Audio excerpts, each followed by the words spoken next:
वेळात वेळ काढून आपण सर्व आलात. तुमच्या सर्वांचं मी इथं स्वागत करतो आणि दिलगिरी व्यक्त करतो की माझ्या फ्लाईटला उशीर झाल्यामुळे मला थोडा उशीर झाला यायला, त्याबद्दल क्षमा करा मला.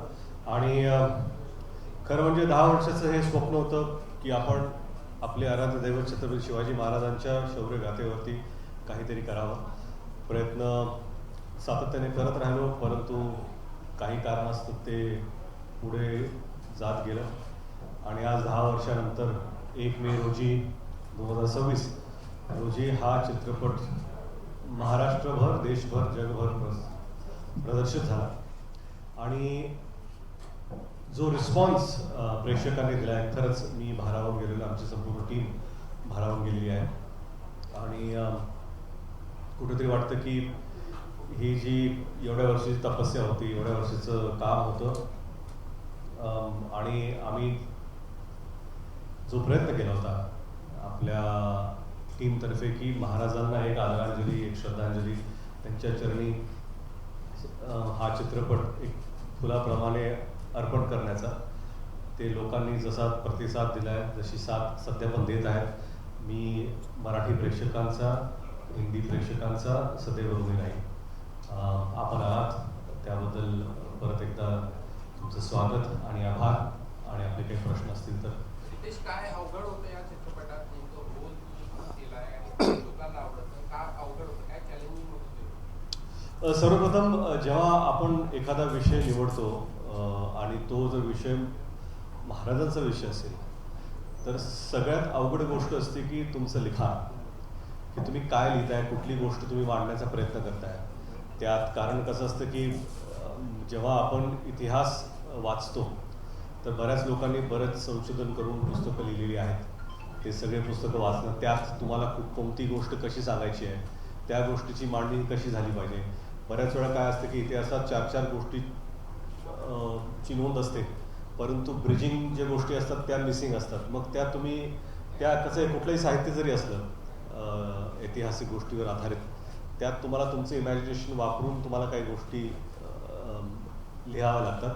परंतु त्या लिहिताना सुद्धा अतिशय संवेदनशीलता आणि आदरपूर्वक आपल्याला त्या लिहाव्या लागतात. आणि तेच आणि तसंच मांडण्याचा प्रयत्न आम्ही या चित्रपटाद्वारे केलेला आहे. तर सगळ्यात चॅलेंजिंग गोष्ट आपण जर म्हणत असाल तर ह्या चित्रपटाचं लिखाण होतं. आपण या पिक्चरमध्ये मल्टीटास्किंग केलेलं आहे, प्रोडक्शन, डायरेक्शन, राईट आणि लीड रोलचे रोल प्ले केलेला आहे. तर किती डिफिकल्ट होतं हे चारही गोष्टी आपल्याला एक कॅरेक्टर आणि 4 गोष्टी डिफरंट प्ले करायला? खरं आपण आत्ताच म्हणालो की सर्वप्रथम लिखाण हे सगळ्यात फाउंडेशन, म्हणजे कुठल्याही चित्रपटाचं जर फाउंडेशन असेल तर ते लिखाण असतं. जर ते व्यवस्थित झालं की मग पाया जर मजबूत असेल तर मग काय बिल्डिंग आपण उंच बांधू शकतो.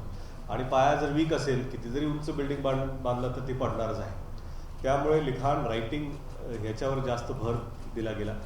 आणि त्यानंतर डिरेक्शन हे सगळ्यात महत्त्वाची गोष्ट. कारण काय, तुम्ही जेव्हा दिग्दर्शक आहात तर तुम्हाला सगळी जी मांडणी आहे, लिखाणाला पण घेऊन जायचं आहे, सिनेमॅटोग्राफीला पण घ्यायचं आहे, साऊंड डिझाईन पण आहे, लोकांचे परफॉर्मन्सेस पण आहेत, तुम्हाला गोष्ट कशी अनफोल्ड करायची, कुठल्या गोष्टीला तुम्हाला जास्त वेळ द्यायचा आहे, कुठल्या गोष्टीला कमी करायचं आहे. एडिटिंगमध्ये ते डिरेक्टरचा जो भाग असतो तो सगळ्यात इम्पॉर्टंट भाग आहे ह्या सगळ्या गोष्टी जुळवून आणण्यासाठी. त्यानंतर प्रोडक्शन, मला वाटतं की जिओ स्टुडिओज यांनी खरंच खूप मोठी साथ दिली. कारण एवढ्या मोठ्या स्केलवरती चित्रपट पाहण्याचा आमचं जे स्वप्न होतं मुंबई फिल्म कंपनीचं, त्याला जर जिओ स्टुडिओची साथ मिळाली नसती तर बहुतेक हे स्वप्न शक्य झालं नसतं. त्यांची साथ मिळाली. त्यानंतर निर्मिती जी तुम्ही म्हणालात, जिनिलिया आणि मी, आम्ही दोघांनी केली, पण जो मोठा वाटा आहे तो जिनिलिया यांचा आहे. कारण त्यांनी खरंच ग्राउंड अप सेट्स असतील, काय असतं ना की कुठलीही गोष्ट वाढली की बाकी सगळ्या गोष्टी वाढत असतात. आपण म्हणतो की बाबा आज 1000 लोकांचा क्राऊड आहे, परंतु तो फक्त तेवढा मर्यादित नसतो. 1000 लोक म्हणले की त्यांना तयार करण्यात तेवढे कॉस्ट्युम वाढतात, ड्रेसमेन्स वाढतात, त्यांच्याशी जेवणाची व्यवस्था तेवढी वाढते, ऊन असेल तर टेंट्स अजून त्या प्रमाणात वाढतात, मेकअप पॅन्स अजून वाढतात. तर हा पसारा असा पसरत जातो. तर ते सगळं जुळून आणण्याचं काम हे जिल्ह्याने केलं, म्हणून माझ्याकडे तेवढा प्रोडक्शनचा भार नव्हता. आणि मला वाटतं की ॲज अन ॲक्टर जे मी काम केलं, माझं काम माझ्यातल्या लेखकाने आणि माझ्यातल्या दिग्दर्शकाने थोडं सोपं करून टाकलं तेवढं करण्यासाठी. Hello sir, my self purlin है एंड आई एम फ्रॉम हे बाबा. मेरा क्वेश्चन ऐसा था कि हम सब महाराष्ट्र में रहते हैं, लेकिन जो फिल्म राजा शिवाजी है वो आपने हिंदी में रिलीज की है, तो इसके बारे में आप क्या कहना चाहते हैं? शायद आपको पता नहीं, मैंने मराठी में रिलीज की. आपको नहीं पता ना? आप कहाँ से? आई एम फ्रॉम हे बाबा. हे बाबा, आपण थोडं जर अभ्यास करून आला तर तरी चालेल. मी गेले होते, असं काही नाही, बट मला थोडंसं कन्फ्युजन होतं म्हणून मी आता क्लिअर करून टाकलेलं. ठीक आहे. तर मला एवढंच आपल्याला सांगायचं मॅम की हा चित्रपट प्रामुख्याने हा मराठीत प्रदर्शित झालेला आहे. हा मराठी चित्रपट आहे जो हिंदीमध्ये सुद्धा प्रदर्शित होत आहे. तो आपने रिलीज के वक्त ये दोनों एक साथ रिलीज किए थे कि आपने पहले हिंदी में किया था फिर मराठी? नहीं, मैं आपको बताना चाहता हूँ कि ये फिल्म सबसे पहले मराठी में ही बनाई गई है, साथ में इसे हिंदी में रिलीज़ किया गया है. जब हमने रिलीज़ की है फिल्म, ये हिंदी मराठी दोनों में रिलीज हुई है, लेकिन महाराष्ट्र में सबसे ज़्यादा स्क्रीन्स मराठी भाषा को ही मिली है. या चित्रपट निर्मितीकरिता जे ऐतिहासिक विशेषज्ञ किंवा जे रिसर्च टीम होती त्यांचं किती महत्त्वपूर्ण योगदान किंवा काय कॉन्ट्रीब्युशन होतं? नाही, मला वाटतं की आमचे जे हिस्टॉरियन्स असतील, जे रिसर्च डिपार्टमेंट टीम जी होती, त्यांचं सगळ्यात जास्त कॉन्ट्रीब्युशन होतं. कारण ह्याचा पाया तिथून सुरू होतो. आपण कुठलीही गोष्ट आता उठलून लिहायचं असं होत नव्हतं. आम्ही सगळी पुस्तकं वाचली, आम्हाला कुठली गोष्ट सांगायची, कारण काय काही महाराजांचं जे आयुष्य आहे आणि जे त्यांचं कार्य आहे ते एका चित्रपटात मावणारं नाही आहे. तर आपल्याला असा विचार करायचा की आपल्याला गोष्ट कोणती सांगायची. म्हणून जेव्हा आम्ही विचार केला की गोष्ट कोणती सांगायची आणि ही गोष्ट संपणार कुठे हे महत्त्वाचं होतं. कारण काय समजा एखादा आपल्यासाठी काय की छत्रपती शिवाजी महाराज हे आपले सुपर हिरो आहेत. सगळ्यात जास्त लहानपणापासून, म्हणजे आपल्या लहानपणापासून, आपल्या आईवडिलांच्या लहानपणापासून, आपले आजी आजोबा, आपले पंजोबा, त्यांचे वडिलांपासून सुपर हिरो हे म्हणजे सातत्याने एकच आहेत आणि ते आहेत छत्रपती शिवाजी महाराज. आणि म्हणून मला असं वाटतं की अशा व्यक्तीवर जर चित्रपट काढायचा असेल तर चित्रपटाची सुरुवात काय असली पाहिजे आणि शेवट काय असला पाहिजे, या दोन गोष्टी जर आपल्याला मिळाल्या तर त्यातला मग ऐतिहासिक संदर्भ हा सगळ्यात महत्त्वाचा आहे. कारण तो चुकला तर मग काहीच उपयोग नाही.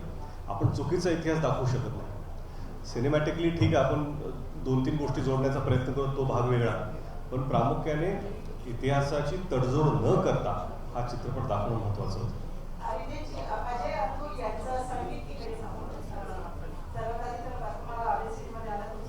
थँक्यू. Thank you ma'am.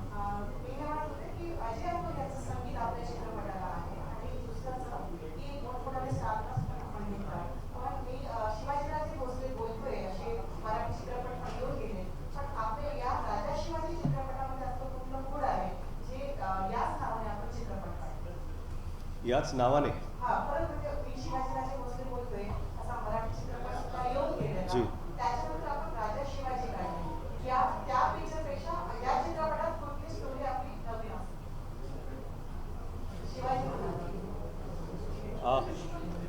मॅम दोन्ही चित्रपट वेगळे वेगळे आहेत. नाही, सस्पेन्सचा प्रश्न नाही मॅम. कसं आहे ना, आपण मी शिवाजी भोसले पाहिला का चित्रपट, ती गोष्ट आधुनिक काळातली आहे, ही गोष्ट ऐतिहासिक आहे, तर तिथेच फरक आहे ना. सर आपके दोनों बेटों का डेब्यू है मूवी में, तो आपकी इसमें क्या मैंडेटरी चॉइस है उनको लेने की? नहीं, अभी उन्होंने काम किया, उनके बारे में ज़्यादा बात नहीं करना चाहता. उन्होंने छोटा काम किया है, बस उतना ही ठीक है. सर ये पिक्चर का आपको काफी अच्छा रिस्पांस मिल रहा, तो आप इसका सेकंड भाग निकालेंगे क्या? ये अभी फिल्म चल रही है सर. अगर आप लोग का आशीर्वाद हुआ और ज़्यादा चली तो फिर वो बात की बात है, लेकिन फिलहाल ये एक ही पार्ट है.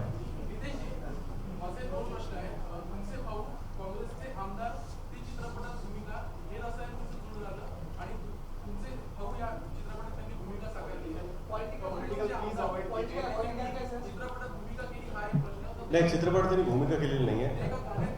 ते एका गाण्यात दिसत आहेत, त्या गाण्यात बरेचसे लोक दिसत आहेत, त्यात ते एक शॉट त्यांनी दिलेला आहे. दुसरा असा प्रश्न, तुमचे मित्र आणि अभिनेते सलमान खान यांनी देखील त्या शिवा महाराजांची भूमिका साकारली, तर त्यांचं एक मराठी बोलणं आणि त्यांची एंट्री पण सगळ्यांसाठी शॉकिंग होती. तर त्यांचं मराठी बोलताना जुळला एखादा किस्सा आहे किंवा ते कसा योग तुमचा जुळला?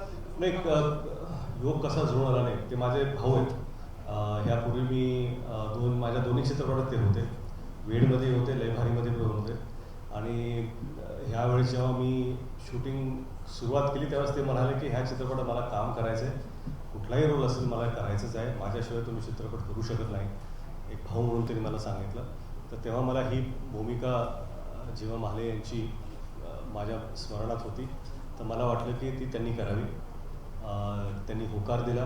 आणि आपण जे मराठीचं म्हणताय, त्यांची आई मराठी आहेत, तर त्यांना चांगली मराठी येते. आणि तसं काही हे किस्सा घडला नाही किंवा मला काही सांगावं लागलं. आणि ते मला भाऊ म्हणतात, मी त्यांना भाऊ म्हणतो, आम्ही मराठीत बोलतो बऱ्याच वेळा. तर ते छान झालं. Ritesh sir, hello, hi. Hi. This is Mark from BCN News Channel. Chhatrapati Shivaji Maharaj आज पूरे देश के लिए भगवान की तरह बोलने जाते हैं. जब आप इनकी किरदार या इनकी छवि में जब आप उतर रहे थे तो आपने इसके पहले कितनी मेहनत की उस छवि में उतरने के लिए, उस किरदार में उतरने के लिए. हम वो जानना चाहते हैं कि रितेश देशमुख ने क्या मेहनत की है उस किरदार को अपने अंदर ढालने के लिए.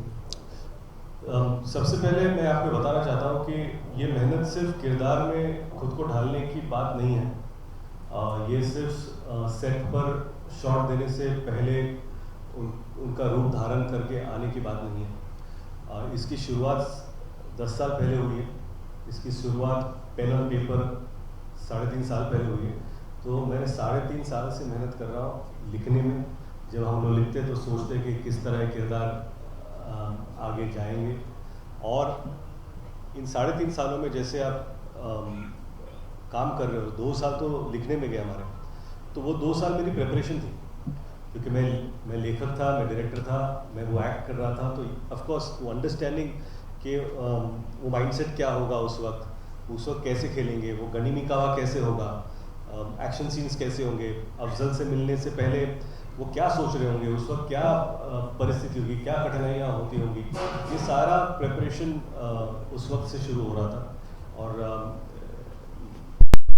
वो सारा जो मैंने सीखा उस वक्त वही मैंने फिल्म में डाला. फिल्म में पहले ही बार एक रिकॉर्ड तोड़ ब्रेकिंग की है ओपनिंग की. इसके बाद हम जानना चाहेंगे मराठी सिनेमा को किस तरीके से एक न्यू प्लेटफॉर्म मिला है पैन इंडिया लेवल पे. नहीं, मुझे लगता है कि ये बहुत ज़रूरी है कि हम जब पैन इंडिया की बात करते तो हम ये सोचते हैं कि रीजनल स्टोरीज किस तरह अपने बाउंड्रीज को क्रॉस करके बाहर देखी जाए. और यही शुरुआत मुझे लगता है कि शायद राजा शिवाजी इस फिल्म के द्वारा हमने छोटी सी शुरुआत की है. जहाँ के महाराष्ट्र के बाहर हिंदी भाषिक लोग देख रहे हैं, कर्नाटका में देख रहे हैं, तेलंगाना में देख रहे हैं, निज़ाम टेरिटरी में देख रहे हैं. तो ये सारी जो फिल्म टेरिटरीज होती है वहाँ पर ये फिल्म बहुत अच्छी जा रही है, चल रही है, लोग सराह रहे हैं. तो मुझे लगता है ये पहली पहल है. और इसके बाद और बहुत सारी कहानियाँ आनी चाहिए. जैसे हम कांतारा देखते हैं, KGF देखते हैं, बाहुबली देखते हैं, पुष्पा देखते हैं, उसी तरह मुझे लगता है कि यहाँ से कहानियाँ बाहर जानी चाहिए. कल हो सकता है पंजाब की फिल्में या फिर उसकी कहानी हम लोग यहाँ देखें. तो I think it's a great opportunity. Ritesh ji, नागपुरात आपलं खूप खूप स्वागत. मी रत्नाकर, लोकवाहिनी मीडिया. हा आता अभिनय करून झाला, शिवाजी महाराज जवळ झाले, एक नवीन पिढी आणि जुनी पिढी, जसं तुम्ही सांगितलं आपले आजी आजोबा आणि सगळ्या पिढी, आताची येणारी पिढीची नवीन पिढी म्हणजे आमची मुलं, त्यांच्या मुलांची मुलं पाहत आहे, त्यांच्यासाठी राजा शिवाजी काय देतात? नाही, मला वाटतं तुमचा उद्देश काय होता ते? नाही, कसं आहे माहिती आहे का की आपण जसे किंवा ह्या पूर्वीची पिढी जशी अनुभवले महाराजांना, ते त्या वेळेत त्या काळात मीडिया, समजा गोष्टी, आपण गोष्टी ऐकायचो, गोष्टी सांगायचं रात्री झोपताना आपल्या आजी किंवा आई सांगतात त्यापूर्वी. आणि नंतर पुस्तकं जेव्हा छापायला गेली, जेव्हा शिक्षण वाढलं तेव्हा मग वाचायला लागलो आपण. आता एवढं फास्ट पेस झालं आहे की मला वाटत नाही की बसून वाचण्यासाठी लोकांना एवढा वेळ आहे. एवढं आपण रील्स पाहतो, सगळं फास्ट झालं. म्हणून कुठेतरी मला वाटतं की ही जबाबदारी, जेव्हा एखादा चित्रपट ऐतिहासिक पर्सनॅलिटीवर आधारित असेल तर आपण जबाबदारीपूर्वक जर हा चित्रपट बनवला तर कुठंतरी आपण सिनेमॅटिकली त्यांना एंगेज करू शकू. आणि हे जे आपला इतिहास आहे, आपलं आपला जो खरंच ज्या इतिहासावर आपल्याला अभिमान आहे तो आपण सांगण्याचा प्रयत्न करू. म्हणून मी माझं हेच म्हणणं आहे की महाराजांवरती कसं आहे की एक दृष्टिकोन माझा आहे, याच्यात बऱ्याचशा गोष्टी नसतील, कारण कुणी अजून जर बनवला तर तो दृष्टिकोन त्यांचा वेगळा असेल. तर जितके जास्त महाराजांवरती चित्रपट बनतील तितके चांगले, कारण काय वेगवेगळ्या पर्स्पेक्टिव्हने वेगवेगळ्या डायनॅमिझमनी त्या गोष्टी लोकांच्या समोर येतील आणि तेवढेच जास्त आपल्याला महाराज समजण्यात त्याचा उपयोग होईल. आज राज्यों के चुनाव के जो रुझान आए हैं उसमें विजय जो कलपति है, मैंने अब तक न्यूज़ नहीं देखा सर. कलपति विन हुए हैं, जी वो भी फिल्म स्टार है, क्या कहेंगे उसको? मुबारकबाद है, बहुत अच्छी बात है. जी जीते हुए मुबारक. Political please Vedant from Abhijit Bharat. एक मराठी चित्रपट ज्यावेळेला आपण बघतोय, तुमचा राजा शिवाजी चित्रपट जेव्हा आला, एक मोठी स्टार त्याच्यामध्ये संजय दत्त पण आहे, विद्या बालन पण आहे, अभिषेक बच्चन यांचा जो रोल आहे संभाजी राजे भोसले यांचा, हा खूप गाजतो आहे, सगळ्यांची त्याच्याबद्दल खूप प्रशंसा येत आहे. हा मराठी भाषेमध्ये जेव्हा तुम्ही चित्रपट करत होता एवढ्या मोठ्या स्टार कास्टसाठी होता, त्यावेळेला काय चॅलेंजेस होते आणि काय अनुभव तुमचा यावेळेला राहिला? आणि सोबत ऍड ऑन एक मोठ्या बजेटचा हा चित्रपट आहे, याला करताना काय मनात विचार होते, काय रिस्क फॅक्टर होता? नाही, तुम्हाला सांगू का, खरं म्हणजे ह्या चित्रपटात बरेच मोठे मोठे कलाकार आहेत, ठीक आहे, आणि ह्या सगळ्या कलाकारांनी खरंच प्रामाणिकपणे काम केलं, मैत्रीच्या नात्यात काम केलं. आपण जेव्हा मोठं आता कितीतरी बजेटचे तर्क मीडियामध्ये लावलेले असतात, 100 कोटीचा चित्रपट आहे असं काहीच नाही आहे. खरं सांगतो मला, अभिषेक बच्चन यांनी मोफत काम केलं पिक्चरमध्ये, सलमान खान यांनी मोफत काम केलं पिक्चरमध्ये, विद्या बालन यांनी मोफत काम केलं पिक्चरमध्ये, बमर इराणी यांनी मोफत काम केलं पिक्चरमध्ये, जिनिल्या देशमुख यांनी मोफत काम केलं पिक्चरमध्ये, रितेश देशमुख यांनी मोफत काम केलं पिक्चरमध्ये. हे महत्वाचं सांगायची गोष्ट आहे, कारण जिथे महाराजांचा विषय येतो तेव्हा ह्या सगळ्या गोष्टी बाजूला ठेवून आम्ही हा चित्रपट करण्याचा प्रयत्न केला आहे. तर तरी ह्या मीडियामध्ये जे बजेटचे तर्क लावले झाले ते कृपया लावू नका. आपल्या परीने सगळ्यांनी जे काही होत असेल ते इथे करण्याचा आम्ही प्रयत्न केला. म्हणून मी सांगतो, फरदीन खान परत मोफत काम केले चित्रपटामध्ये. हे सगळे जे माझे मित्र आहेत त्यांना जेव्हा वाटलं की बाबा आपला मित्र छत्रपती शिवाजी महाराजांच्या आयुष्यावरती एक चित्रपट काढण्याचा प्रयत्न करतोय मराठी भाषेमध्ये, जिथे आपल्याला खरंच बजेटची तरतूद तेवढी नसते, तर मदत म्हणून हा चित्रपट मी हिंदीमध्येच काढू शकलो असतो, डिरेक्टली करू शकतो, पण ती माझी इच्छा नव्हती. मला मराठी भाषेमध्येच हा चित्रपट ह्या स्केलला काढायचा होता. त्यामुळे या सगळ्या ॲक्टर्सचा मी मनापासून ऋणी आहे. रितेशजी, अभिनय करताना नेमकं काय कठीण आहे? कॉमेडी, थ्रिलिंग की हिस्टॉरिकल? नाही, तुम्ही जर अभिनय करत असाल ना तर मला वाटतं की कुठलाही जरी जॉनर असेल, जितकं जास्त वेळ तुम्ही त्या जॉनर द्याल वाचण्यामध्ये, तर तेवढं काही तसं जर चांगलं लिहिलं असेल तर सोपं होतं, जर चांगलं लिहिलं नसेल तर परफॉर्म करायला आवडतं. चित्रपट क्षेत्रामध्ये जेव्हा आपण साहेबांनी आपले चित्रपट बघितले, आज जर दिलासा असते तर किती आनंदी काय वाटलं असतं, काय सांगाल? अनेक त्यांना किती आनंद झाला असता का नसता हे मी सांगू शकत नाही, परंतु माझी इच्छा असली असती की हा चित्रपट माझ्या वडिलांनी पाहिला पाहिजे होता.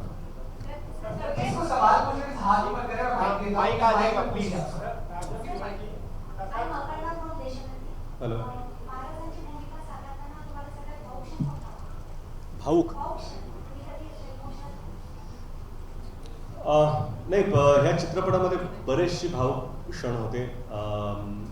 सीन्स जे म्हणतो, जेव्हा थोरले शंभू महाराज यांची जेव्हा खबर येते, मला मीडियामध्ये सांगायचं नाही पण त्यांची जेव्हा खबर येते तो एक भावुक क्षण या सीनमध्ये होता. खरंच तो दिवस माझ्यासाठी कठीण गेला. शिवाजी महाराज आणि सैबी राणीसाहेबांचा जो शेवटचा सीन आहे या चित्रपटात दोघांचा, तो क्षण पण भावुक होता. आणि असे बरेचसे क्षण आहेत त्या चित्रपटामध्ये जे ते खरंच मी डिरेक्ट करताना किंवा ॲक्ट करताना भावुक झालो होतो. सर तुम्ही खूप भावुक झाला, थोडंसं कॉमेडी पण तुम्ही ज्या पद्धतीनं संजीव कुमारच्या भविष्यामध्ये एखादं तुमचं तोपर्यंत सर, आपण कुठून आहात? मी एनडीटीव्ही प्रवीण दुर्गकर. सर, एनडीटीव्हीला असे प्रश्न कसे विचारले? मला हेच विचारायचं तुम्हाला. हा सीन काय, हा चित्रपट कोणता आहे? नाही, तुम्ही तुझे मेरी कसम पासून आम्ही तुम्हाला सगळं तुझे मेरी कसम पासून आजपर्यंत सगळं तुमचं जॉनर सगळे पाहिलेले आहे. तुमच्या प्रत्येक म्हणजे हा प्रश्न योग्य यासाठी आहे. तुझी कॉमेडी आम्ही पाहिली आहे. तुझे मेरी कसम मधलं पहिला शो तुमचा आम्ही पाहिला आहे. आता राजा शिवाजी पर्यंत तुम्ही आलात ऍक्टर म्हणून. तुम्ही ज्या पद्धतीनं प्रत्येक रोल तुम्ही संजू तुम्ही जे तुमच्या मिमिक्री ज्या पद्धतीनं ठेवतात तसा हा सिरियस रोल तुम्ही केलेला आहे. त्यासाठी हा प्रश्न अत्यंत महत्त्वाचा आहे. सर, मी सांगू का, आपण एनडीटीव्हीमध्ये आहात, पण मला असं वाटतं की हा अत्यंत चुकीचा प्रश्न आहे. कारण का मी इतर छत्रपती शिवाजी महाराज चित्रपटाचे झालं आणि हे असे प्रश्न तुम्ही जर विचार तर मी ते काही उत्तर पण देऊ शकतो. पण एक दुसरा प्रश्न असा प्लीज विचारा. की तुझे मेरी कसम पासून आता इतके चित्रपट झाले, त्यातला सगळ्यात चांगली आतापर्यंत तुमची जी भूमिका असेल ती कोणती वाटते तुम्हाला? नाही, खरं म्हणजे मी स्वतःच्या कामाकडे चांगलं किंवा वाईट नजरेने बघत नाही. मी ते लोकांपुढे ठेवतो. लोक जसं त्याच्यावर रिॲक्ट करतात आणि एखादी जर भूमिका मी केली असेल तर मी त्याच्याबद्दल मग पुढे गेल्यानंतर पाठीमागे बघत नाही, विचार जास्त करत नाही. म्हणून सध्या जर तुम्ही मला विचारलं तर सध्या माझ्यासाठी सगळ्यात महत्त्वाची भूमिका आणि चित्रपट हा राजा शिवाजी.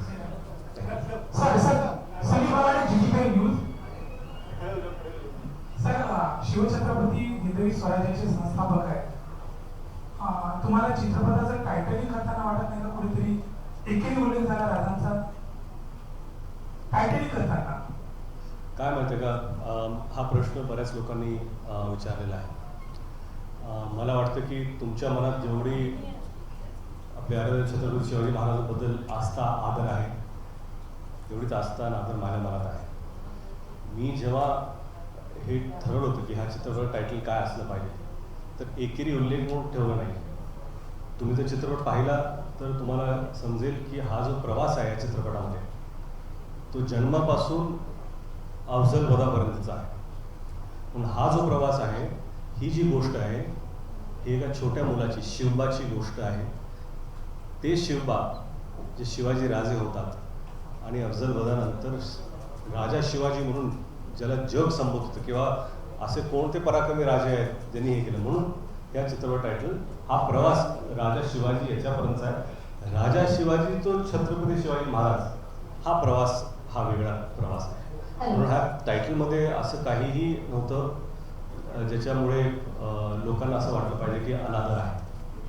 सर, एक और सवाल था. जैसे कि आपने कहा है कि राजा शिवाजी को आप मराठी में भी जैसे कि आपने इंट्रोड्यूस किया, क्या राजा शिवाजी के जरिए मराठी सिनेमा को ग्लोबल लेवल पर लेके जाने की तैयारी है? और एक सवाल जिस तरीके से बना था कि हम लोग देखते हैं कि साउथ की मूवीज आजकल एक अच्छा नाम कमा रही है, लेकिन फिलहाल हम अगर मराठी रीजनल लैंग्वेज की बात करें तो मराठी सिनेमा इतना ग्रो नहीं हो पा रहा है. क्या कुछ फैक्टर्स आप?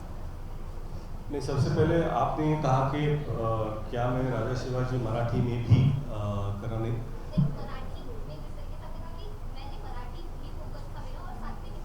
जी नहीं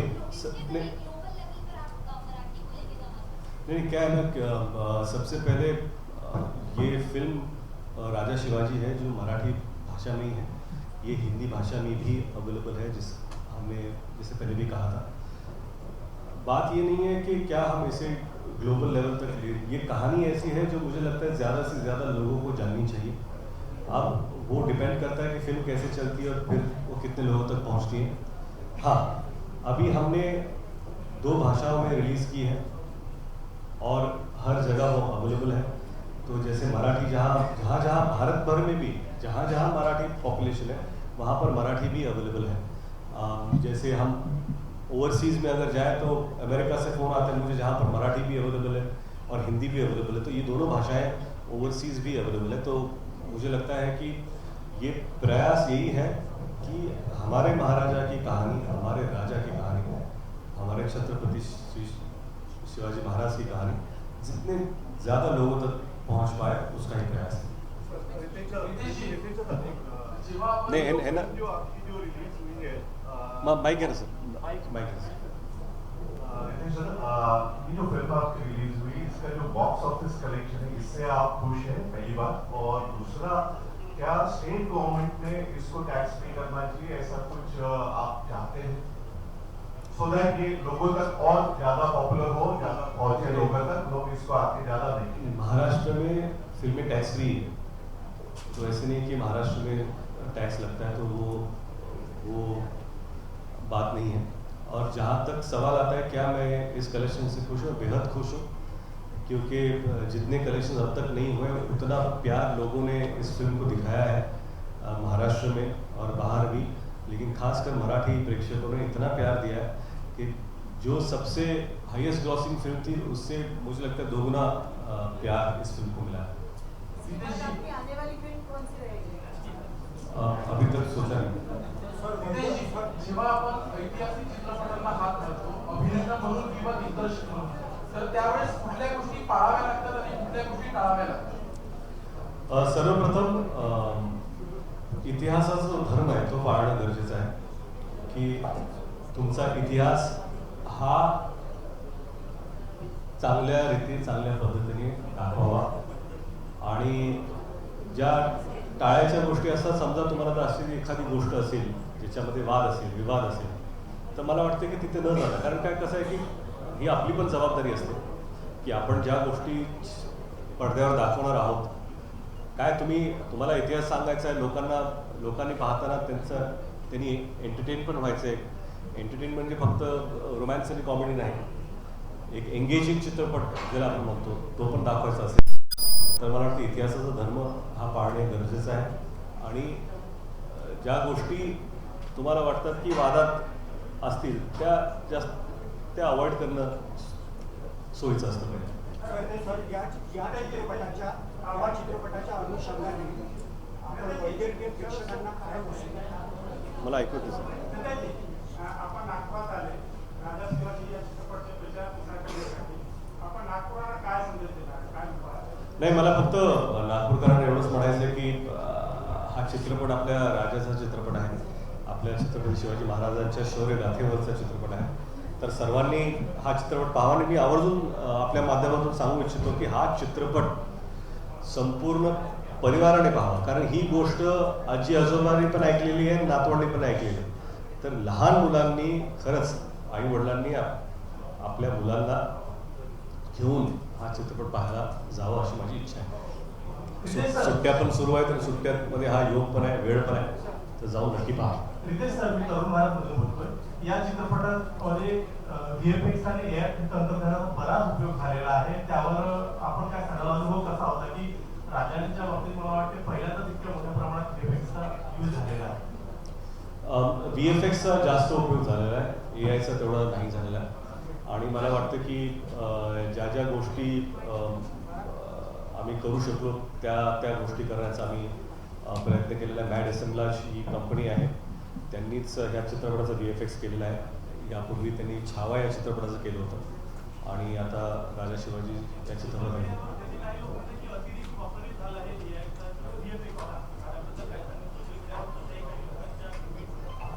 प्रत्येक सोशल मीडियाची कमेंट वाचत गेलो तर कसं व्हायचं, मग पिक्चर कधी बनवावं. Thank you so much, thank you so much.